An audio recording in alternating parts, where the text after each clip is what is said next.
కేసీఆర్ పై TDP విమర్శల దూకుడు పెంచింది. పునర్నిర్మించిన హైదరాబాద్ ను పరిపాలించడం చేతగాక విమర్శలు చేస్తున్నారని నిన్న చంద్రబాబు ఘాటైన వ్యాఖ్యలు చేస్తే ఇవాళ దేవేంద్ర గౌడ్ కేసీఆర్ కు లేఖ సంధించారు. 4.5 ఏళ్ల కాలాన్ని వృధా చేశారని లేఖలో ఘాటైన విమర్శలు చేశారు. పరిశ్రమలకు అనుకూల వాతావరణం, మౌలిక సదుపాయాలు, సమర్థవంతమైన యువత అందుబాటులో ఉన్న పెట్టుబడులు సాధించలేకపోయారని విమర్శించారు.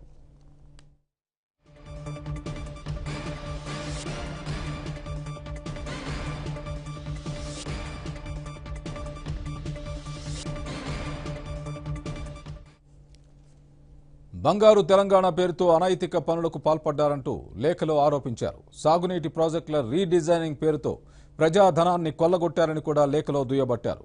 ప్రజాస్వామ్యంలో ఉన్నామా, రాచరికంలో ఉన్నామా అనే సందేహాలను కూడా రేకెత్తించారని ప్రస్తావించారు.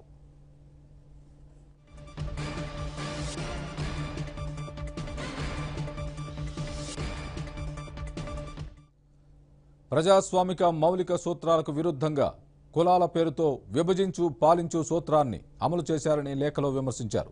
అంతేకాదు రాజకీయాల నుంచి విరమించుకుంటే మంచిదంటూ ఘాటైన వ్యాఖ్యలు చేశారు. రాజకీయాల నుంచి విరమించుకోవడం ద్వారా తెలంగాణలో మరో ఉద్యమం రాకుండా నివారించినట్టు అవుతుందంటూ వ్యాఖ్యానించారు.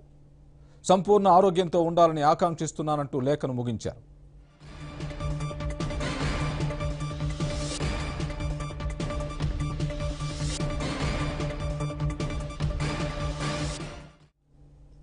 ఇదే విషయానికి సంబంధించి పూర్తి అప్డేట్ మా తెలంగాణ బ్యూరో ఇన్ఛార్జ్ నవీన్ చెప్తారు. నవీన్, టీడీపీ దూకుడు పెంచినట్టు కనిపిస్తోంది. మున్ముందు ఎలాంటి పరిణామాలు చోటు చేసుకునే అవకాశాలు కనిపిస్తున్నాయి?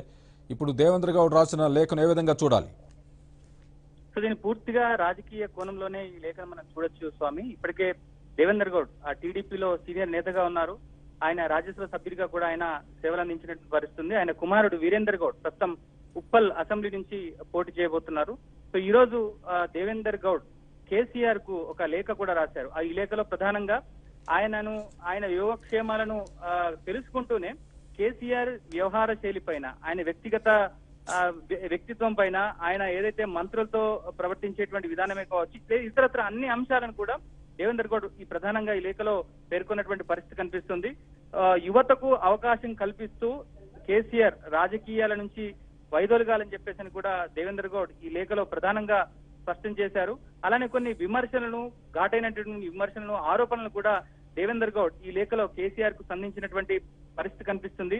కేసీఆర్ చేతిలో తెలంగాణ బందీ అయిందని, కేసీఆర్ వ్యవహారశైలి రాచరిక పాలన గుర్తు చేస్తుందని చెప్పేసి కూడా ఆయన ఈ లేఖలో ప్రధానంగా పేర్కొన్నటువంటి పరిస్థితి కనిపిస్తుంది. మరోవైపు ఒక కామెంట్ కూడా చేశారు. సో మంత్రులకు కూడా కేసీఆర్ అపాయింట్మెంట్ దొరకట్లేదు, సో ఇక ప్రజలకు ఏ విధంగా కేసీఆర్ పాలన అందిస్తాడనేటువంటి విమర్శలను కూడా దేవేందర్ గౌడ్ ప్రధానంగా ఈ లేఖలో వ్యక్తం చేసినటువంటి పరిస్థితి కనిపిస్తుంది.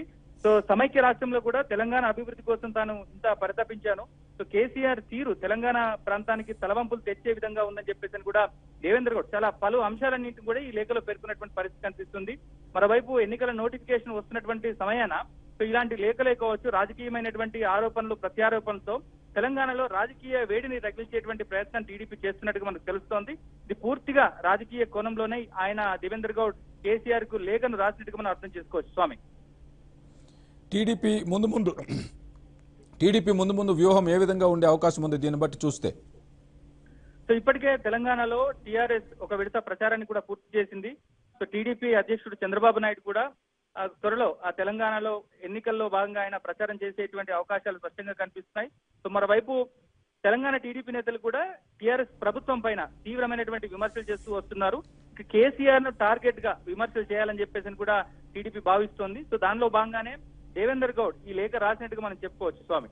Right Naveen, thanks for the update.